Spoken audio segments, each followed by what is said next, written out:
Nebraska grit. Nebraska grit is what allowed our ancestors to come to make the great American desert one of the most productive agricultural lands in the world. Nebraska grit is what allowed our heroes like George Norris to overcome obstacles.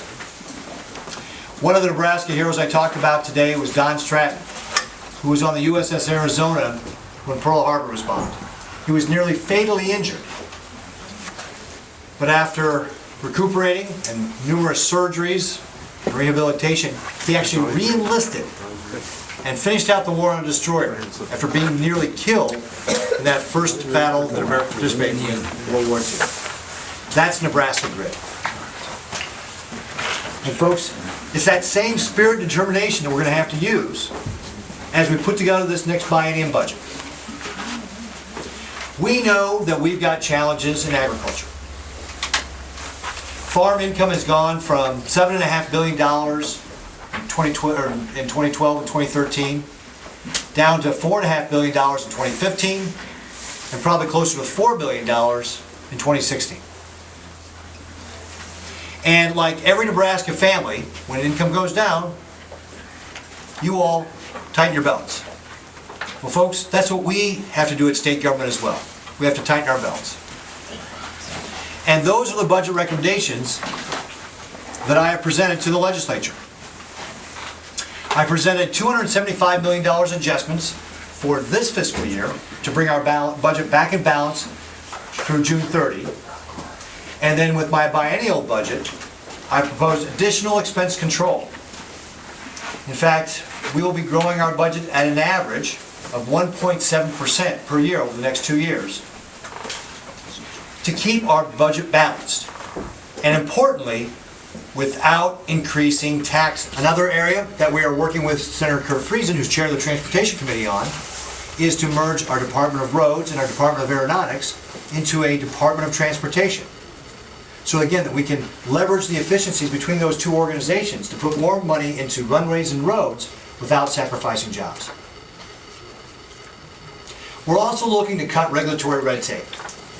The way we're going to do that is by working with a variety of senators. In fact, we have 8 different bills impacting 20 different professions to be able to make sure that we're not putting up unnecessary obstacles to people being upwardly mobile or changing careers. So, you may not know this, but we have 25% of the jobs in Nebraska require some sort of occupational license. And in many cases, we have requirements here in Nebraska that are far beyond what our surrounding states do. And it's a barrier for people moving here to starting those professions. They looked at these licenses and found that it primarily targets lower income professions. So it creates that obstacle to changing a career and having that upwardly mobile trajectory. So of the 102 careers that they looked at, Nebraska actually had licensing qualifications in 45 of them. So we want to reduce that regulatory barrier, cut that red tape. And there's a number of senators who I'm working with on those bills to be able to do that. So we've got a variety of things going in this budget.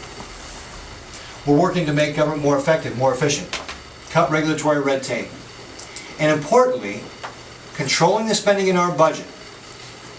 And by living within our means, just like every Nebraska family does, we will be able to set ourselves up for long-term growth and deliver that tax relief to our citizens, whether it's property tax relief or income tax relief. And this is where you all can be helpful.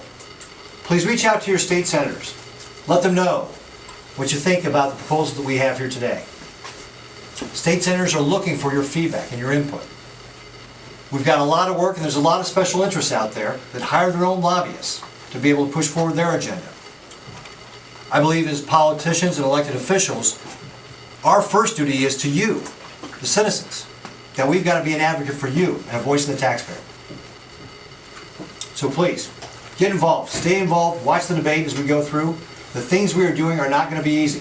They're going to require that Nebraska grit. Just like Don Stratton showed when he re-enlisted in the Navy. But I know that working together, our opportunities are unlimited. The sky's the limit. And I'm excited to be able to continue to work on how we grow Nebraska.